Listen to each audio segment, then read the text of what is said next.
இந்த butter choco குக்கீஸை எப்படி செய்கிறதுன்னு பார்க்கலாம். இது ரொம்ப டேஸ்டியாக எம்மியாக ரொம்ப க்ரன்ச்சியாக இருக்கும். ஒரு தடவை செஞ்சீங்க கண்டிப்பாக அடிக்கடி செய்வீங்க.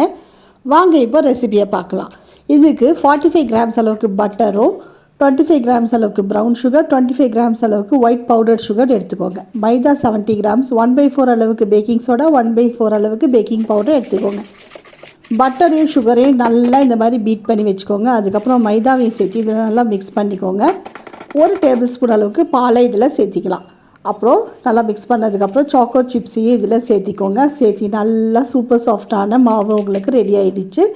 இப்போ உங்களுக்கு குக்கீஸ் என்ன சைஸில் வேணுமோ, பெருசாக வேணும்னா பெருசாக, இல்லை மீடியம் சைஸில் வேணும்னா சின்ன சின்ன உருளையாக இந்த மாதிரி உருட்டி வச்சுக்கோங்க. இதை உருட்டுறது முதல்லையே மைக்ரோவேவை கன்வெக்ஷன் மோடில் 180 டிகிரியில் 10 மினிட்ஸ் ப்ரீ ஹீட் பண்ணி வச்சுட்டேன். இதை ஒரு 8 to 10 மினிட்ஸ் பேக் பண்ணால் போதும். சூப்பரான குக்கீஸ் ரெடி ஆகிடுச்சு. ஆறுனதுக்கப்புறம் எடுத்து கண்டெய்னரில் மாற்றிக்கோங்க. சூப்பராக இருக்கும்.